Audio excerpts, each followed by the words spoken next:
இயற்கை ரப்பர் என்பது ஒரு பல்பகுதியமாகும். இயற்கை ரப்பரில் காணப்படுகின்ற பௌதிக இயல்பு ஒன்றை குறிப்பிடுகிறது.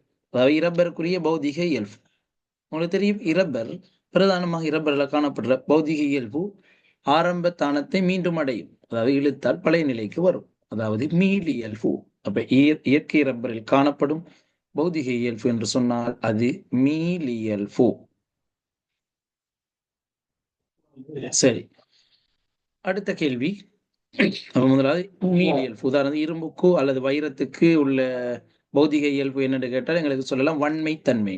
உதாரணத்துக்கு கம்பிகளுக்கு எங்களுக்கு சொல்லலாம் நீட்டட் தகவு, செப்பு அலுமினியம் நீட்டட் தகவுன்னு சொல்லலாம்.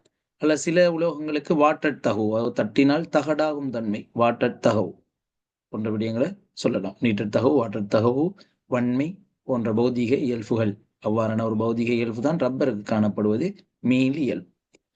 இரப்பர் ஆக்கப்பட்டுள்ள ஒரு பகுதியத்தை குறிப்பிடுகிறது. இரப்பர் ஆக்கப்பட்டுள்ள ஒரு பகுதியம் எங்களுக்கு தெரியும். இரப்பர் ஆக்கப்பட்டுள்ள ஒரு பகுதியத்தை நாங்கள் ஐசோபிரின் சொல்லுவோம். இல்ல கார்பன்கள் 5 ஐதரசன்கள் 8 காணப்படும். C5H8. சரியா? C5H8. அப்ப ஐசோபிரின் குறியீடு இதுதான், C5H8. இப்ப இது ஒரு பகுதியம். அதுல மீண்டும் ஒரு அலகு பல்பகுதியம் என்பவற்றை நாங்க பார்க்கலாம். இங்கு காட்டப்பட்டிருப்பது பல்பகுதியம். பல்பகுதியத்திலையும் மீண்டும் அலகு எழுதினாலும் C5H8, அதாவது கார்பன் எண்ணிக்கையும் ஐதரசன் எண்ணிக்கையும் மாறாது, பிணைப்புகள் தான் இடம் மாறும். அப்ப இங்கே இந்த இரட்டை பிணைப்பு, இந்த இடத்துல இருந்த இரட்டை பிணைப்பு மீண்டும் வரும் அலகிலையும் பல்பகுதியமாகும் போது இந்த இடத்துக்கு இரட்டை பிணைப்பாக மாறி இறுதி அந்தங்கள்ல உள்ள கார்பனுக்கு மேலதிகமாக ஒவ்வொரு பிணைப்புகள் சேரும். எப்படி பார்த்தாலும் கார்பன் 5 ஐதரசன் 8, கார்பன் 5 ஐதரசன் 8 தான் வரும். அதே போல பிணைப்புகள் 4 விடக்கூடாது. எந்த சந்தர்ப்பத்திலும் பிணைப்புகள் 4 தான் இருக்கும். நாங்க அதுக்கு பிரக்கெட் போட்டு ஒரு எண் போட்டா அது பல்பகுதியமாக மாறும். சரியா? அது பல்பகுதியமாக மாறும். ஆகவே இயற்கை இரப்பரை கந்தகத்துடன் சேர்த்து வெப்பமேற்றி வேறுபட்ட இயல்புடைய இரப்பர் உற்பத்தி செய்யப்படும். இதனை வல்கனைசுப்படுத்தல் எனப்படும். அப்புறம் நாங்க இரப்பருக்கு கந்தகம் சேர்க்கிறத நாங்க சொல்லுவோம் வல்கனைசுப்படுத்தல். கல்வனைசுப்படுத்தல்னு படிச்சிருப்பீங்க. இரும்புக்கு நாங்க நாகம் சேர்க்கிறது.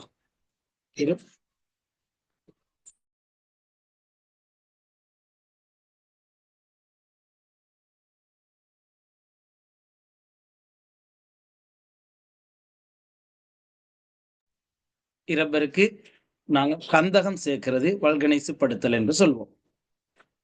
சரி, இரப்பருக்கு கந்தகம் சேர்க்கிறது வல்கனைசுப்படுத்தல். அதே போல இரும்புக்கு நாகம் சேர்க்கிறது கல்வனைசுப்படுத்தல் என்று சொல்லப்படும்.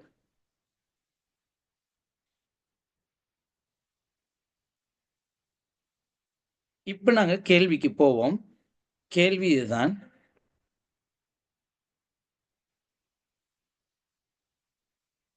வல்கனைசுப்படுத்தும் போது இயற்கை இரப்பரில் ஏற்படுகின்ற கட்டமைப்பு வேறுபாடு. கட்டமைப்பு வேறுபாடு என்று கேட்டால் இரப்பரின் நேர்ச்சங்கிலிகளிடையே கந்தகத்தின் மூலம் குறுக்கு பிணைப்பு உண்டாக்கப்படும். இரப்பரின் நேர்ச்சங்கிலிகளிடையே கந்தகத்தின் மூலம் குறுக்கு பிணைப்புகள் உண்டாக்கப்படும். இரப்பரின் நேர்ச்சங்கிலிகளிடையே கந்தகத்தின் மூலம் குறுக்கு பிணைப்புகள் உருவாக்கப்படும். பாருங்க, இரப்பர் இந்த இருக்கு, நேர்கோட்டு சங்கிலி பல்பகுதியம்.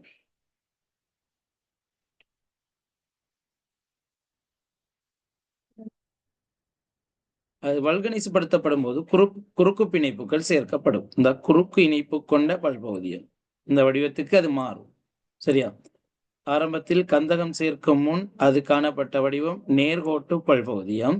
நேர்கோட்டு பல்பகுதியம் கந்தகம் சேரும் போது அது குறுக்கு இணைப்பு கொண்ட பல்பகுதியமாக மாறும். ஆகவே இந்த கேள்விக்கு விட இரப்பரின் நேர்ச்சங்கிலிகளிடையே கந்தகத்தின் மூலம் குறுக்கு பிணைப்பு உண்டாக்கப்படல். சரியா? நாங்கள் அடுத்த கேள்விக்கு போவோம். வல்கனைசுப்படுத்தப்பட்ட ரப்பரை வழியில் எரிக்கும் போது வெளியேறுகின்ற ஒரு வாயு அமிலமலை உண்டாவதில் பங்களிப்பு செய்யும். அவ்வாயுவை பெயரிடு. அப்ப அமிலமலைக்கு காரணமான வாயுக்கள். சரியா? எனக்கு தெரியும், அமிலமலை சாதாரண மழை நீரின் pH பெருமானம் எத்தனைன்னு சொல்லப்படும்? அனுப்புமா வேற?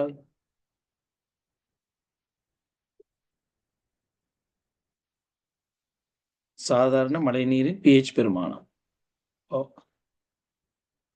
5.2. சரியா? அப்ப 5.2 இருக்கும்போது நாங்க அதைவிட pH பெருமானம், மழை நீரின் pH பெருமானம் அந்த பெருமானத்தை விட குறையும் போதா அல்லது கூடும் போதா? குறையும் போதா அல்லது கூடும் போதா அமிலமழை உண்டாகும்?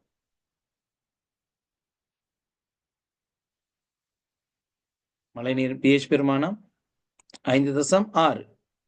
5.6 விட மழைநீரின் pH பெருமானம் குறையும் போதுதான் அது அமிலத்தன்மை ஏற்படும். சரியா? இப்ப மழைநீரின் pH பெருமானம் 5.6 அதை விட குறையும் போதுதான் நாங்க அதை அமிலமழைன்னு சொல்லுவோம். சாதாரண மழை நீரின் 5.6. அதுக்கு எங்களுக்கு தேவையான அந்த செல்வாக்கு செலுத்தும் வாயுக்களாக நைதரச நீரோக்சைடு, கந்தக மூரோக்சைடு, கந்தக வீரோக்சைடு என்பனவற்றின் செறிவு அதிகரிப்பதுதான் பிரதான ஒரு காரணமாக காணப்படுது. சரியா? அதோட விளைவுகள் எல்லாம் நீங்க பார்த்துக்கொள்ளுங்க. அதாவது இந்த வாயுக்கள் நீரில் கரையும் போது சல்பூரஸ் அமிலம் ஒட்சிசனுடன் தாக்கமடைந்து சல்பூரிக் அமிலமாக மாறும். நைதரசனின் ஆக்சைடு வாயுவும் அமிலத்தன்மை அதிகரிப்பதற்கு உதவும். அப்ப நைதரசன் நீரோக்சைடு மழை நீருடன் கரைந்து நைட்ரிக் அமிலமாக மாறும். இவ் அமிலங்கள் சேர்ந்த மழை நீரைத்தான் நாங்கள் அமில மழைன்னு சொல்லுவோம். அப்ப நைட்ரிக் அமிலமும் சல்பூரிக் அமிலமும் காணப்படும். சரி, அதுக்கு காரணமான வாயுக்கள் தான் நைதரசன் நீரோக்சைடு, கந்தக மூஆக்சைடு, கந்தக வீரோக்சைடு, NO2, SO3, SO2. சரியா? அப்ப இந்த கேள்வியில கேட்கப்பட்டிருக்கு, இயற்கை ரப்பரை எரிக்கும் போது இதுல எந்த வாயு கிடைக்குது? அமிலமழை உண்டாவதில் பங்களிப்பு செய்யும் ஒரு வாயு ஒன்று வெளியேறுமாம். இயற்கை ரப்பரை நாங்கள் எரிக்கும் போது அவ்வாயுவை பெயரிடுக. அவ்வாயுதான் SO2, கந்தக வீரோக்சைடு. சரியா? அவ்வாயுதான் கந்தக வீரோக்சைடு, அமிலமழைக்கு காரணமான வாயு. சரி, செயற்கை பல்பகுதியம் ஒன்றையும் அதன் பயன்பாடொன்றையும் குறிப்பிடுக. செயற்கை பல்பகுதியம் ஒன்றையும் அதன் பயன்பாடொன்றையும் குறிப்பிடுக என்று கேட்கப்பட்டது. அப்ப நாங்க செயற்கை பல்பகுதியங்கள் நிறைய படிச்சிருக்கோம். பொலித்தீன், பொலிக்ளோரோ எத்திலீன், டெஃப்லோன், பொலிஸ்டர், நைலோன், டெரலின், பொலிஸ்டைரின், பேக்லைட், இது யாவுமே செயற்கை பல்பகுதியம். இங்களை ரப்பர், புரதம், DNA, மாப்பொருள், செல்லுலோஸ், RNA யாவுமே இயற்கை பல்பகுதியம். அப்ப இயற்கை பல்பகுதியம், செயற்கை பல்பகுதியம் படிச்சிருக்கோம். இதுல செயற்கை பல்பகுதியம் ஒன்ற கூறி அதுல பயன்பாடு கேட்டிருக்கு. அப்ப நாங்க அன்றாட வாழ்க்கையில பயன்படுத்துற செயற்கை பல்பகுதியங்கள் நிறைய இருக்கு. உதாரணத்துக்கு பொலி எத்திலீன் எனப்படுவது பொலித்தீன். இங்க கேட்கப்பட்டிருப்பது அதன் பயன்பாடு. அப்ப பொலித்தீனை சொல்லி அதன் பயன்பாடு சொல்லணும். பிளாஸ்டிக் போத்தல், விளையாட்டு பொருள், பொலித்தீன் படலம், பொலித்தீன் உரை, குப்பைகளை சேகரிக்கும் கொள்கலன்கள், வன் பிளாஸ்டிக் நார் ஆகியவற்றின் உற்பத்தி. அதாவது பொலித்தீன் பயன்பாடு. பொலித்தீன் உரை உற்பத்தி என்ன சொல்லலாம், அல்லது பிளாஸ்டிக் போத்தல் உற்பத்தி. அடுத்தது PVC, polyvinyl chloride.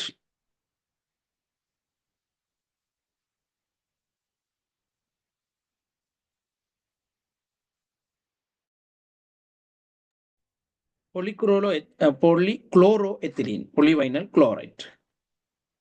Polyvinyl chloride அதாவது நீர்ப்பீலி, நீர்க்குழாய், வளையக்கூடிய குழாய் என்பவற்றின் உற்பத்தி. அடுத்தது பொலிடெட்ரா எத்திலீன், டெஃப்லோன். நாங்க வீட்டுல இப்போ சோஸ் பேன் சொல்லி நான்ஸ்டிக் உணவை சமைப்பதற்கு பயன்படுத்தப்படும் அடிப்பிடிக்காத, அதாவது ஒட்டும் தன்மையற்ற நான்ஸ்டிக் பாத்திரங்களின் உற்பத்தி, பனிச்சறுக்கு, சப்பாத்து உற்பத்தி என்பவற்றுக்கு பயன்படும். அவை செயற்கை பல்பகுதியம், அதன் பயன்பாடு நாங்க பார்த்துட்டோம். சரியா? அவை உங்களுக்கு கடைசியாக அனுப்பின 4வது டியூட்டையும் செஞ்சாச்சு. இப்ப அதுக்கு பிறகு உள்ள, சரியா, இந்த டியூட்டு முடிஞ்சு இப்ப நாங்க அதற்கு பிறகு இன்று அனுப்பின டியூட்ல ஒரு முக்கியமான ஒரு சில கேள்விகளை பார்ப்போம்.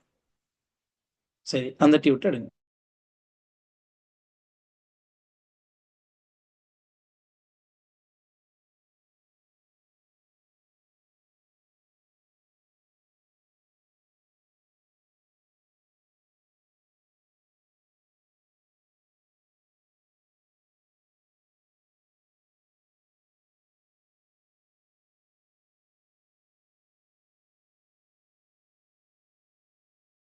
சரி, நாங்க 3வது கேள்விய பார்ப்போம். நான் இறுதியாக அனுப்பின செமினார் பேப்பர்ல 3வது கேள்வி.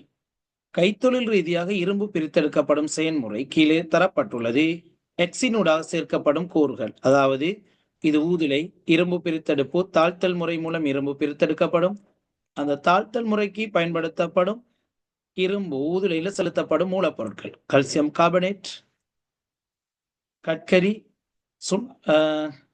ஏமடைட். ஏமடைட் என்பது Fe2O3, கட்கரி என்பது கார்பன், சுண்ணாம்புக்கல் என்பது கல்சியம் கார்பனேட் ஆகிய மூலப்பொருட்கள் சேர்க்கப்படும். இதுல வாயு, கழிவு வாயு ஒன்று வெளியேறும். அதுதான் இந்த பி குறிக்கப்பட்ட கார்பனீராக்சைடு வாயு வெளியேறும். அதே நேரம் எக்ஸினூடாக சேர்க்கப்படும் கூறுகள் நுண்ணியதாக அரைக்கப்படுவதன் காரணம் யாதுன்னு கேட்டிருக்கும். அதாவது உங்களுக்கு தெரியும், தாக்க வீதத்தில் செல்வாக்கு செலுத்தும் காரணிகள் நாங்கள் படிச்சிருக்கோம். அப்ப நுண்ணியதாக அரைக்கும் போது அதுல தாக்க வீதம் கூடும். சரியா? தாக்க மேற்பரப்பு கூடும். அப்ப தாக்க மேற்பரப்பு கூடுவதனால அதுல தாக்க வீதம் அதிகரிக்கும். தாக்க மேற்பரப்பு அதிகரிப்பதனால அதுல தாக்க வீதம் அதிகரிக்கும். ஆகவே நாங்க ஊதுலை சம்பந்தமாக தெரிந்து கொள்ள வேண்டிய சேர்க்கப்படும் மூலப்பொருட்கள் சுண்ணாம்புக்கல், கட்கரி, ஏமடைட், கழிவு வாயுவாக கார்பனீராக்சைடு சேர்க்கப்படும். ஏற்கனவே பல கேள்விகள் பார்த்துட்டோம். தீச்செங்கற்சுவர் காணப்படும். இதுல கீழாகத்தான் திரவ இரும்பு வெளியேறும். அதற்கு மேலாக கழிவுகள் மிதந்து கொண்டிருக்கும். சரியா? கழிவுகள் மிதந்து கொண்டிருக்கும். அதற்கு கீழாக திரவ இரும்பு வெளியேறும். இதுல பல்வேறு வகையான தாக்கங்கள் நடைபெறுகிறது. அதில் மிக முக்கியமான தாக்கம் தான் இந்த தாக்கம். Fe2O3, 3 CO, 2 FeCO2. தாழ்த்தல் தாக்கம். இங்கு தாழ்த்தும் கருவியாக CO பயன்படும். கார்பனோராக்சைடு பயன்படும் தாழ்த்தும் கருவியாக. பிரதான மூலப்பொருள் Fe2O3, ஏமடைட். இது ரெண்டும் தாக்கம் அடைந்து வரும் பிரதான விளைவான இரும்பு, பக்க விளைவான கார்பனீராக்சைடு வாயு. இந்த தாக்கத்தை எக்ஸாம்ல கேட்டு வந்திருக்கு, எழுத சொல்லி வந்திருக்கு. ஏமடைட் தாழ்த்தப்படும் தாக்கம்னு சொல்லி அவ இந்த தாக்கத்தை கட்டாயமா ஞாபகம் வச்சு கொள்ளுங்க. Fe2O3, 3 CO, 2 Fe, 3 CO2. சரி, இதுதான் ஏமடைட். அது அடுத்தது ஊதுலை சம்பந்தமான கேள்வி. இப்ப அந்த கேள்வியில ஒன்று கேட்கப்பட்டிருக்கு. என்னன்னு சொன்னால், அந்த நுண்ணியதாக அரைக்கப்பட்ட நிலையில் மூலப்பொருட்கள் சேர்க்கப்படும். அதற்கான காரணம் என்னன்னு கேட்கப்பட்டிருக்கு. உங்களுக்கு தெரியும், தாக்க வீதத்தில் செல்வாக்கு செலுத்தும் காரணிகள்னு நாங்க படிச்சிருக்கோம். தாக்கிகளின் தாக்க மேற்பரப்பு, தாக்கம் நடைபெறும் வெப்பநிலை, தாக்கிகளின் செறிவு, வாயு நிலையில் உள்ள தாக்கிகளாயின் அமுக்கம், ஊக்கியல். அவை நுண்ணியதாக அரைக்கப்பட்டு செலுத்தப்படும் போது இங்கு என்ன நடக்கும்? தாக்கிகளின் தாக்க மேற்பரப்பு அதிகரிக்கும். அப்ப தாக்கிகளின் தாக்க மேற்பரப்பு அதிகரிப்பதனால அங்கு தாக்க வீதம் அதிகரிக்கும். அப்ப ஊதுலையில தாக்க வீதம் அதிகரிக்கும். சரி, அடுத்த கேள்வி. இந்த படம் இதுவரைக்கும் எக்ஸாம்ல வரல, அதாவது நியூ சிலபஸ்ல வரல, 2016க்கு பிறகு. இது ஹைட்ரோ கார்பன் பாடத்துல வர ஒரு படம். அது இந்த முறை வரலாம் என்ற ஒரு அடிப்படையில போட்டிருக்கு. வரலாம் அல்லது வராமல் இருக்கலாம், அது உங்களோட அதிர்ஷ்டத்தை பொறுத்து. சரி, அதாவது ஹைட்ரோ கார்பன்ல ஆரம்பத்திலேயே வருகின்ற ஒரு படம். அந்த படத்தை அடிப்படையாக கொண்டு நாங்க கேள்விகளை பார்ப்போம்.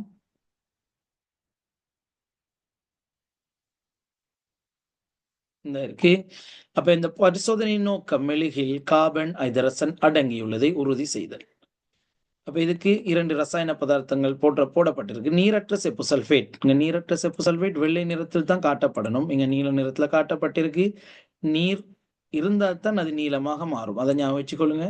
அதே நேரம் இங்க சுண்ணாம்பு நீர் தரப்பட்டிருக்கு. அது சரியான விடையாக வரணும். தெளிந்த சுண்ணாம்பு நீர். அப்ப தெளிந்த சுண்ணாம்பு நீர் நிறமற்றது. கார்பனீராக்சைடு வாயு வரும்போது அது பால் நிறமாக மாறும். இங்க நீரற்ற செப்பு சல்பேட் வெள்ளை நிறமானது. அது நீராவி வரும்போது நீல நிறமாக மாறும். இந்த வாயு இப்படி வெளியே செல்லாது, இப்படி தொடர்ச்சியாக உள்நோக்கி பயணிக்க வேண்டும் என்பதனால தான் இங்க உறிஞ்சி பயன்படுத்தப்பட்டிருக்கு. சரியா? உறிஞ்சி பயன்படுத்தப்பட்டிருக்கு. இது அடிப்படையாக கொண்டு நாங்க அந்த கேள்வியை செய்ய போறோம்.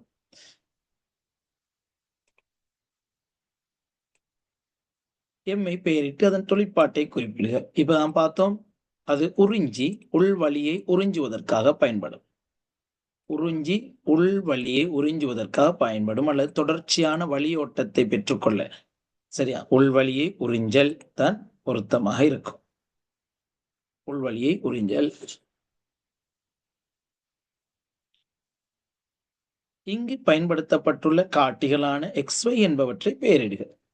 எக்ஸ் நாங்க சொன்னோம் செப்பு சல்பேட், நீரற்ற செப்பு சல்பேட். Y தெளிந்த சுண்ணாம்பு நீர். எக்ஸ் நீரற்ற செப்பு சல்பேட், Y தெளிந்த சுண்ணாம்பு நீர்.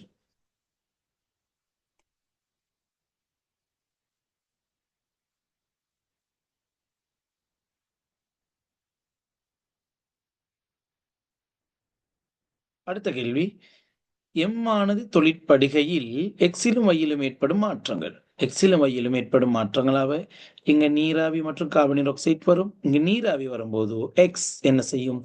நீரற்ற செப்பு சல்பேட் வெள்ளை நிறத்திலிருந்து நீல நிறமாக மாறும். அப்ப செப்பு சல்பேட் வெள்ளையிலிருந்து நீலமாக மாறும். இங்கு தெளிந்த சுண்ணாம்பு நீர், நிறமற்ற தெளிந்த சுண்ணாம்பு நீர் பால் நிறமாக மாறும். செப்பு சல்பேட் வெள்ளையிலிருந்து நீலமாக மாறும். தெளிந்த சுண்ணாம்பு நீர் நிறமற்றதிலிருந்து பால் நிறம், அதாவது வெள்ளை நிறமாக மாறும். அதுதான் இங்கு நடைபெறும் மாற்றங்கள். சரி, இப்ப திடீர்னு கலவை பாடத்திலிருந்து அதுக்கு கேள்வி வந்திருக்கு. பண்படுத்தா எண்ணெயிலிருந்து கூறுகள் பிரித்தெடுக்கப்படும் முறை. பண்படுத்தா எண்ணெயிலிருந்து கூறுகள் பிரித்தெடுக்கப்படும் முறை நாங்கள் என்னன்னு சொல்லுவோம்? காய்ச்சி வடிப்பு முறைகள் 3 படிச்சிருக்கும். எளிய காய்ச்சி வடிப்பு, பகுதிவட காய்ச்சி வடிப்பு, கொதிநீராவி காய்ச்சி வடிப்பு. அவை பண்படுத்தா எண்ணிலிருந்து கூறுகள் பிரித்தெடுக்கப்படும் முறை பகுதிவட காய்ச்சி வடிப்பு. சரியா? பகுதிவட காய்ச்சி வடிப்பின் போது அந்த உலையின் கீழ்ப்புறமாக வருவதுதான் தார், அதுல மேல்புறமாக வருவது என்ன? எல்பி வாயு. சரியா? எல்பி வாயு தான் மேல்புறமாக வருவது. சரி சரி, நாங்க அதை பண்படுத்தா எண்ணெய் ஒருக்க பார்த்துட்டு படத்தை. இந்த இருக்கு. ஆக கீழால வர்றது தார், மேலால வருவது எல்பி வாயு.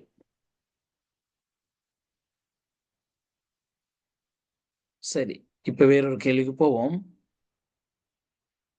முக்கியமான கேள்விகள். இந்த கேள்வி, தடையில் செல்வாக்கு செலுத்தும் காரணிகள். பிசிக்ஸ் கேள்வி. தடை தங்கியுள்ள காரணிகளை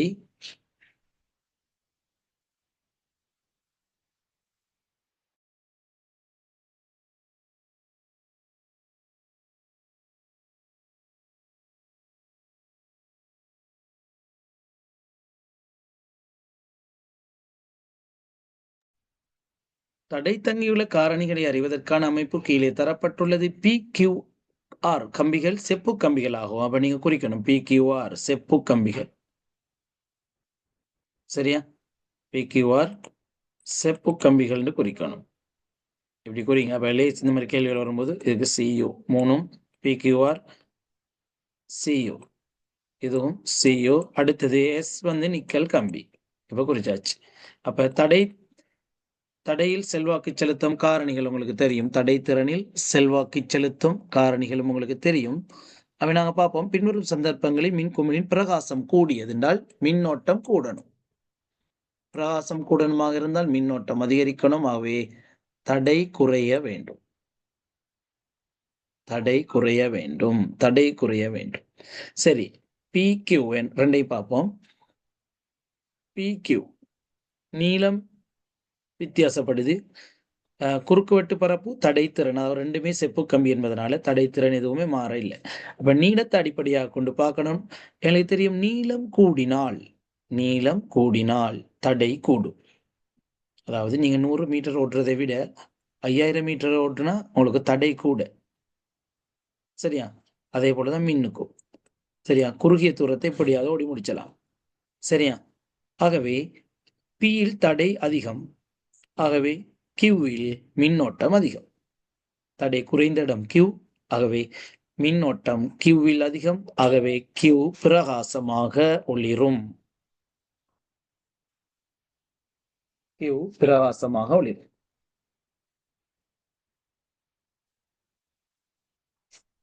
அடுத்த கேள்விக்கு போவோம்.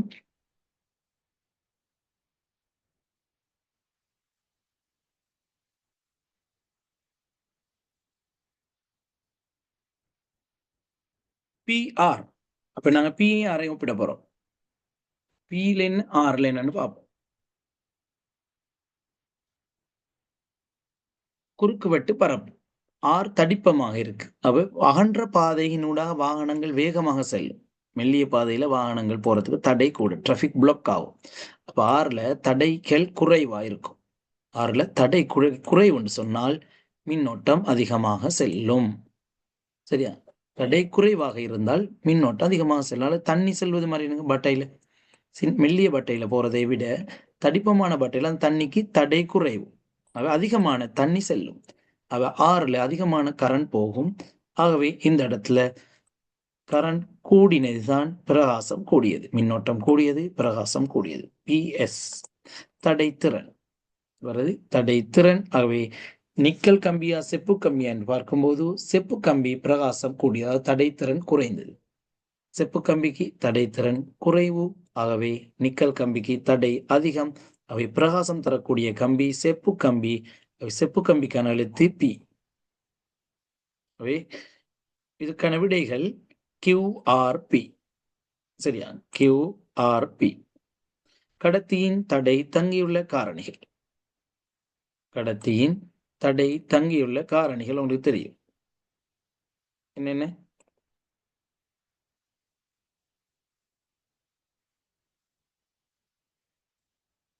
ஒரு சொல்லி பாருங்க. கடத்தியின் தடை தங்கியுள்ள காரணிகள்.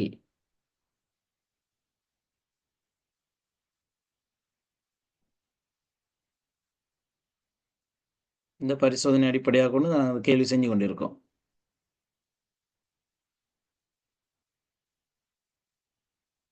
தடை தங்கியுள்ள காரணிகள்.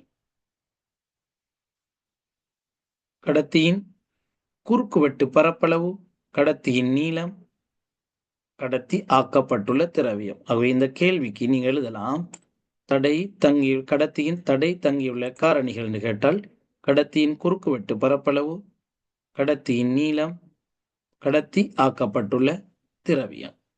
இது அடிப்படையாக கொண்டு நீங்க கேள்விகளை எழுதலாம்.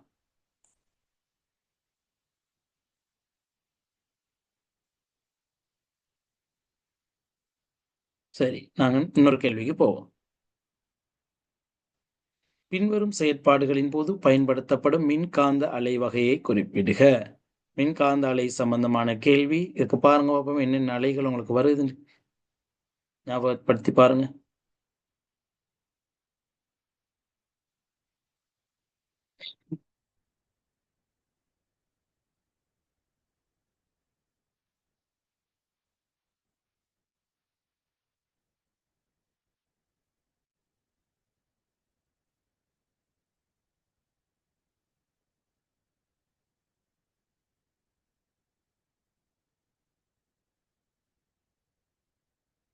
சரி, கேள்விகளை பார்ப்போம். உடலின் உட்புறம் என்புகளில் ஏற்படும் கோளாறுகளை அறிய ஒளிப்படம் எடுத்த. இப்ப என்புகள்ல கோளாறு என்றாவே உங்களுக்கு தெரியும், அது எக்ஸ்ரே. எக்ஸ் கதிர். புற்றுநோய் களங்களை அழித்தல் காமா கதிர். செய்மை ஆலைகளிலிருந்து தொலைக்காட்சி பொறிவரை சமிக்ஞை அனுப்புதல். செய்மை ஆலைகள் ரிமோட் கண்ட்ரோல். அதுக்கு என்ன வரும்? செங்கீழ் கதிர். செங்கீழ் கதிர். சரியா? ரேடார் தொகுதி மற்றும் செல்லிட தொலைபேசி தொடர்பாடல். ரேடார் தொகுதி செல்லிட தொலைபேசி. ரேடார் தொகுதி செல்லிட தொலைபேசிக்கு என்ன வரும்? ரேடார் தொகுதி செல்லிட தொலைபேசிகள், நுண்ணலை அடுப்புகள், தொலைக்காட்சிகள் ஆகியவற்றில் நுண்ணலைகள் பயன்படுத்தப்படுகின்றன. சரியா? அதுக்கெல்லாம் வரப்போறது நுண்ணலைகள். ஆகவே நீங்க இந்த பாடத்துல இந்த அலைகளோட ஓர்டர் கட்டாயமா தெரிஞ்சு வச்சுக்கொள்ளணும். அலைகளோட ஓர்டர்: காமா கதிர், எக்ஸ் கதிர், கலியுதா கதிர், கட்புல ஒளி, செந்நிறக்கீழ் கதிர், நுண்ணலை, வானொலி அலை. காமா கதிர்களுக்கு தான் மீடிரன் அதிகம், அதுக்கு அலை நீளம் குறைவு. அதே போல வானொலி அலைகளுக்கு அலை நீளம் அதிகம், மீடிரன் குறைவு. சரியா? அதாவது 3 தர 10-19 விட அதிகமான மீடிரன் வீச்சை கொண்டதுதான் காமா கதிர். அப்ப கட்புல ஒளியை நாங்க 7ஆ பிரிக்கலாம்: விப்ஜியர், வெப்ஜிஆர். பியில் தொடங்கி ஆறில் முடியும். வயலட்ல ரெட். அந்த ஊதா வி என்ற ஊதாக்கு மேல உள்ளது கலியூதா. ஊதாக்கு மேல உள்ளது கலியூதா. ரெட் சிவப்புக்கு கீழே உள்ளது செந்நிற கீழ். அப்ப இந்த 3 வந்துட்டு மேல காமாவும் எக்ஸும் இதற்கு. அப்புறம் கட்புல ஒளிய தெரிஞ்ச மேலா கலியூதா கதிர், கீழாக செந்நிற கீழ் கதிர், அப்புறம் நுண்ணலை வானொலி அலை. செந்நுண் வானொலி காமா கதிர் எக்ஸ் கதிர், கலியூதா கட்புல ஒளி செந்நிற கீழ், அதாவது செந் நுண் வானொலி. இந்த ஆர்டரை நீங்க கட்டாயமா தெரிஞ்சு வச்சுக்கொள்ளுங்க. இது ஏற்கனவே எக்ஸாமுக்கு வந்திருக்கு ஆர்டர் எழுத சொல்லி. சரி, நாங்க அடுத்த கேள்விக்கு போவோம்.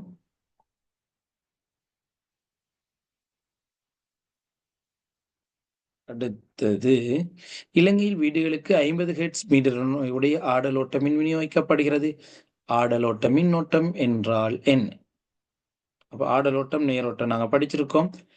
திசை மாறுமாக இருந்தால் ஆடலோட்டம், ஒரே திசையில் போகுமா இருந்தால் நேரோட்டம். உதாரணத்துக்கு இப்படி ஒரு அலை வடிவம் வரைஞ்சால் அது நேர் திசையில மட்டும் போகுது, ஆகவே அது நேரோட்டம்.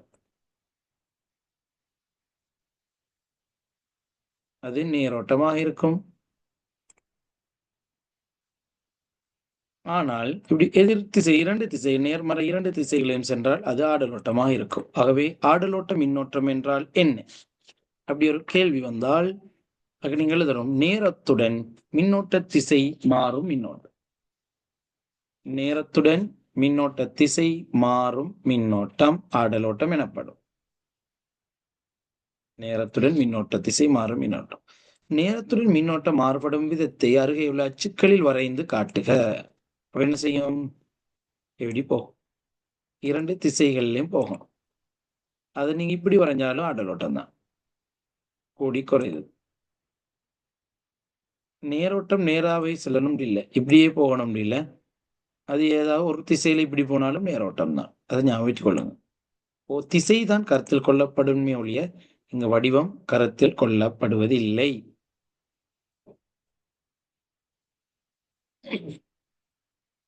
சரியா?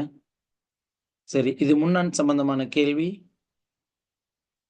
சிறுநீரகத்தி தொடர்பாக நிறைய கேள்விகள் நாங்க பார்த்துட்டோம்.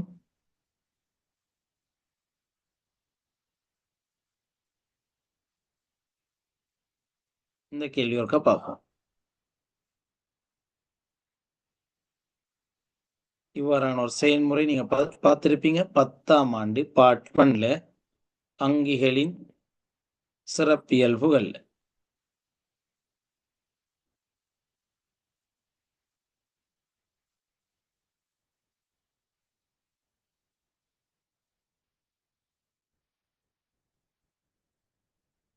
சரி, அந்த கேள்விக்கு இப்படியே யோசிங்க. இப்படியான ஒரு படம் பார்த்திருப்பீங்க.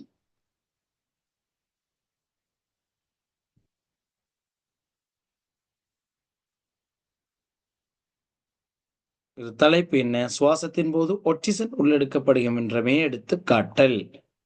கேள்வியை பார்ப்போம் நாங்க.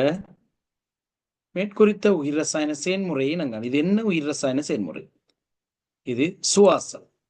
அப்ப அங்கேயின் சுவாசம், இனப்பெருக்கம், அசைவு, உறுத்துணர்ச்சி, கள ஒழுங்கமைப்பு, போசனை, கழிவகற்றல் போன்ற அங்கிகளின் சிறப்பியல்புகள் எங்களுக்கு தெரியும். இந்த செயற்பாடு சுவாசம். உருவில் காட்டப்பட்ட செயல்முறை மேற்கொள்ளப்பட்டது நோக்கம் யாது?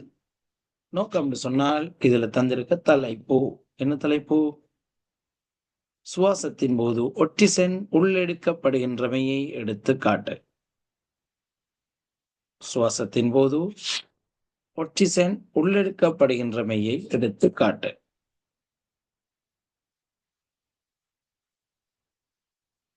ஒழுங்கமைப்பு ஏபியில் ஏற்படும் அவதானங்கள். அப்ப ஏல சுவாசத்திற்கு ஒட்சிசன் பயன்படும். சுவாசத்தின் போது வெளிவிடப்படும் கார்பன் டை ஆக்சைடு எல்லாம் இந்த KOH மூலமாக துரிஞ்சப்படும். அப்ப இந்த குழாய்க்குள்ள ஒட்சிசனும் இருக்காது, கார்பன் டை ஆக்சைடும் இருக்காது. அப்ப அங்க வெற்றிடம் ஒன்று வழி வெற்றிடம் ஒன்று உருவாகும். வழி வெற்றிடம் ஒன்று உருவாகுவதனால இந்த வெற்றிடத்தை நோக்கி இந்த குழாயினூடாக நீர் மட்டம் மேல் உயரும். ஆனால் இந்த பி ஒழுங்கமைப்புல உள்ள ஒட்சிசன்கள் சுவாசத்திற்கு பயன்பட்டாலும் சுவாசத்தின் போது கார்பனீர் ஆக்சைடு வெளிவிடப்படும். அவை ஒட்சிசன் மூலம் ஏற்பட்ட வெற்றிடத்தை கார்பனீர் ஆக்சைடு ஈடு செய்யும். ஆகவே கார்பனீர் ஆக்சைடு ஆக்சிஜன் என்பவற்றுக்கு இடையிலான இங்க வெற்றிடம் ஒன்று உருவாகாது. ஆகவே இதனூடாக திரவம் மேல் உயராது. ஆகவே ஒழுங்கமைப்புகள் ஏபியில் ஏற்படும் அவதானங்களை குறிப்பிடுக என்று சொன்னால், அவதானம் ஏயில் கண்ணாடி குழாயில் நீர் மேலெழும். பியில் அவ்வாறான மாற்றம் இல்லை. ஒழுங்கமைப்பு ஏயில் KOH பயன்படுத்தப்பட்டதற்கான காரணத்தை எழுதுக. KOH பயன்படுத்தப்பட்டதற்கான காரணம் என்ன? காரணம் கார்பனீர் ஆக்சைடு வாயுவை அகத்துறிஞ்சுவதற்காக. கார்பனீர் ஆக்சைடு வாயுவை அகத்துறிஞ்சுவதற்காகத்தான் பயன்படுத்தப்பட்டது. KOH இல்லாட்டி எங்களுக்கு NaOH பயன்படுத்தலாம். சரி, அடுத்து நாங்கள் இன்னொரு கேள்விக்கு போவோம். விட்டமின் சுற்று கொஞ்சம் பார்த்துக்கொள்ளுங்க. கண்ணாடி அரியம் சம்பந்தமான கேள்வி. சரியா? இதுல கதிர் இப்படி நேரா போகும் என்று சொன்னால், இது 90 பாகை என்பதனால இந்த இடம் 45 பாகை என்பதனால இங்க 45 பாகை. ஆகவே இந்த இடமும் படுகோணம் இது 45. ஆகவே இந்த படுகோணம் 45. படுகோணம் 45ஆக இருந்தால், அது அவதி கோணத்தை விட அதிகமாக இருந்தால் முழு உட்தரிப்படையும். சரியா? இவ்வாறான ஒரு கதிர் வடம். இது அடிப்படையாக கொண்ட கேள்விதான் இது, முழு உட்தரிப்பு. சரி, நான் அடுத்த கேள்விக்கு போவோம். இது பூக்களின் பகுதிகள். தன்மகரந்த சேர்க்கை, அயன்மகரந்த சேர்க்கை. தன்மகரந்த சேர்க்கைக்கு அயன்மகரந்த சேர்க்கைக்காக பூக்கள் கொண்டுள்ள இசைவாக்கங்கள். அடுத்த மனித இனப்பெருக்க தொகுதியுடன் தொடர்பான கேள்வி. இது சம்பந்தமான கேள்விகளை நாங்கள் முன்னர் கிளாஸ்ல பார்த்துட்டோம்.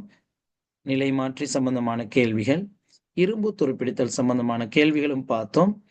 நான் இதை இன்னொருக்கா மீட்டிக்கொள்வோம். சரி, இரும்பு துருப்பிடித்தல். அடுத்தது தாவர வளர்ச்சிமானி. இதுவரைக்கும் வந்தில பிள்ளைகள், அதையும் கொஞ்சம் பார்த்துக்கொள்ளுங்க. அதுல பெருச விஷயம் இல்லை. ஆனா தாவர வளர்ச்சிமானில இப்படி பகுதிகள் வந்தால் பெயர் குறிக்கிறது. அடுத்து மஞ்சள் நிறமான கந்தகம் சம்பந்தமான கேள்வி. கந்தகத்தை எரிக்கும் போது நீல நிற சுவாலையுடன் எரியும். ஐசோபிரின் கட்டமைப்பு, விட்டமின் சுற்று சமன்பாடுகளுடன் தொடர்பான கேள்வி. வெப்ப இடமாற்ற முறைகள், கடத்தல், உடன்காவுகை, மேற்காவுகை, கதிர்ப்பு. அடுத்த Q சமன் MC தீட்டா. அந்த சமன்பாடை பாடமாக்கி வச்சுக்கொள்ளுங்க. நான் இப்ப பார்த்த இதுதான். ஒளி முறிவு நிகழும். அதன் பிறகு அது அவதிக்கோணமாகும். அவதிக்கோணம் என்பது இந்த படுகோணம் C கோணம். தெரிகோணம், அதாவது முறிகோணம் 90 பாகையாக உள்ள போது உள்ள படுகோணம் தான் அவதிக்கோணம். அதை விட அதிகமாகும் போது படுகோணம் அங்க முழு அகத்தெரிப்பு நிகழும். இதுதான் அந்த கேள்விக்கான விடை. சரியா? சரி, பூக்களின் பகுதிகள், தன்மகரந்த சேர்க்கை, அயன்மகரந்த சேர்க்கை, மனித இனப்பெருக்கத்துடன் தொடர்பான விடயங்கள். சுரப்பிகள், நிலைமாற்றியில் உண்மையான வடிவத்தை பார்த்துக் கொள்ளுங்க. 2 வகை இருக்கு. படி உயர் ஒட்டு நிலைமாற்றி அல்லது படி குறை நிலைமாற்றி. அதற்கான சமன்பாடு இருக்கு. NP NS சமன் VP VS. என்னால் காட்டப்பட்ட கேள்விக்கான சமன்பாடு இதுதான். NP NS சமன் VP VS. சரி, இதுல நீங்க வீட்டுல பார்க்கலாம்.